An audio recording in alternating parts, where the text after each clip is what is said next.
Okay, so you clicked on this video to see this, right? The macOS dock on Windows. We got the blurred background, and it even has animations on hover. Well, it's not perfect yet, but don't worry, I'll show you how to make it look really nice. So why wait? All right, so first you need Windhawk. I believe you already have it installed, but if not, click the first link in the description and you should land on this website.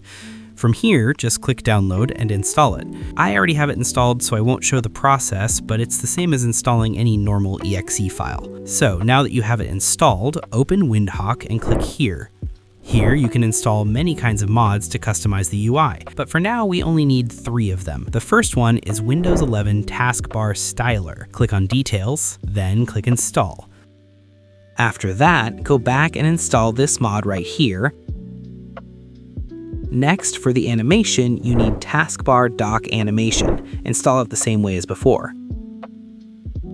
Now go back to your home page. Right now you can see the taskbar already looks a bit different and we've got the animation, but we're not done yet. Find taskbar height and icon size and click on Details.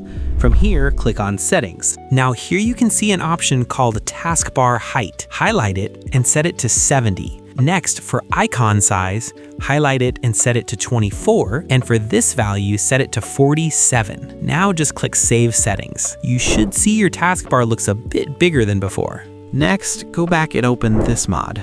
Click on Settings like before. In Themes, scroll all the way to the bottom and select Surface, then save the settings. Now we've got the Mac-style dock right here. The animation is okay, but let me show you how you can customize it. Open Taskbar Dock Animation and go to Settings. From here, you can change the maximum scale. Let's say 200. If I save it, you can see the app size gets bigger, but the issue is the icons get chopped off. So let's adjust it to 150. Still a bit cut off. Let's try 140, and yeah, that seems to do the job. You can adjust it and see which one you like best. Now, if you noticed, hovering over an icon makes it bounce. If you want to disable it, just toggle this option on and save the settings. Now it won't jump anymore. You can explore the rest of these settings if you want. And yeah, that's about it. You can customize the config however you like. Quick tip, if you ever see icons or anything not showing properly, just restart your PC and it should fix it. Have a nice day, and make sure to drink water.